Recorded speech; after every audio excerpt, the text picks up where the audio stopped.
একটা মুড নিয়ে গান শুনতেছিলাম, এখন আবার কে ডিস্টার্ব করে? হ্যালো, কিরে কোথায় তুই? বাড়িতেই তো আছি। কেন? বিকেলে বাইকটা নিয়ে বার হয়, একটা মিছিলে যাওয়া লাগবে। আমি কাজ করতেছি, এখন যেতে পারবো না। যাবি না তাহলে? না। সত্যি যাবি না তো? বারবার কেন বলতেছিস? যাবো না মানে যাবো না। আচ্ছা থাক। শুনলাম মিছিলে গেলে নাকি গাড়ির ট্যাঙ্ক ফুল করে দিবে, আবার শেষে বিরিয়ানিও আছে। কি আর করার, তুই যেহেতু কাজ করতেছিস, কাজ কর। কাজ? কিসের কাজ? কাজ পরে, বন্ধু আগে। আরে না থাক, তুই না কাজ করতেছিস, কাজ কর, কাজে ডিস্টার্ব হবে। তুই বুঝতেছিস না, বিরিয়ানি খাওয়া আগে। না মানে মিশি লাগে, আমি আসতেছি এক্ষুনি। আচ্ছা আয়, খাওয়াইতেছি তোকে বিরিয়ানি। কি রে, এখনো শুয়ে শুয়ে ফোন টিপতাছিস? মিছিলে যাবি না? মিছিল? কিসের মিছিল? কিসের মিছিল মানে? তুই তো আমাকে আসতে বললি। আরে চা খেতে যাবো, তোকে এমনি বললে আসতি না, তাই মিছিলের কথা বলছি। এখন চল, সাব্বির বসে আছে চার দোকানে। ফাজলামি করিস? হ্যাঁ, কাচ্চি খাওয়ার জন্য আসলাম, এখন তুই কাচ্চি খাওয়াবি?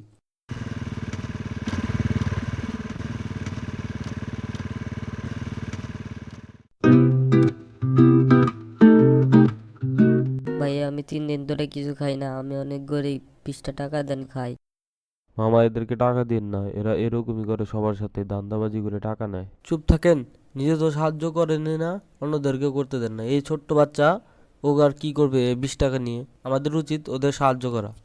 তুমি কি নিবা নাও, আমি টাকা দিচ্ছি। যেহেতু ভাইয়া টাকা দিবে তাহলে মামা ব্যঞ্জন দেন একটা। সাব্বির বুঝলি, আমাদের উচিত এদের পাশে থাকা। শুধু পাশে থাকা না, বেনসন দিয়ে পাশে থাকা। বলা শেষ হয়েছে তোদের, এখন চুপ থাক। তুই দেখ দেখ কি কালার পরে আসছে। এ আপু, তোমার নাম কি? আপু? কে আপু? তুই কি আমাকে বললি কিছু? হ্যাঁ, তোকেই বললাম। কি করবি? তোর এত বড় সাহস, তুই আমাকে আপু বললে ডাকিস? তুই চিনিস আমাকে? না। আর তুই জানিস আমরা কে? আমি আবার নিজের পরিচয় নিজে দিই না। আই বলতো, আমি কে? একটানা 24 ঘন্টা রিলস দেখা। মায়ের বকা খাওয়ার পরও পড়াশোনা না কর। সারাদিন ঘুমিয়ে থাকা। এই, সত্যিটা বলস কেন? স্ক্রিপ্টে যেটা লেখা আছে ওইটা বলতে বলছি। থাক, তোদের কিছু বলতে হবে না, আমিই বলতাছি। ওই, তুই চুপচাপ আমাদের সরি বল আর এখান থেকে যা, তাহলে মাফ করে দেব। কি?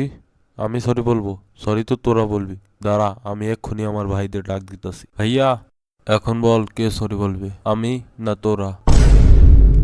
ভাই, সম্মান থাকতে সরি বললে কেটে পড়ি। তুই কি বলিস? আবার জিজ্ঞেস করার কি আছে? শরীর দেখছিস ওদের, একদিন মার খেলে 7 দিন বিছানায় থেকে উঠতে পারবি না। চুপ থাক তোরা, ভিতর দল কোথাকার। দেখ আমি কি করি।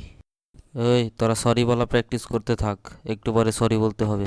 ভয় সবাই পায়, গলা সবারই শুকায়, কিন্তু যদি ভয়কে ভয় পাও তাহলে বড় কিছু করবে কি করে? তাই ডিউ খাও, ভয়কে হারাও।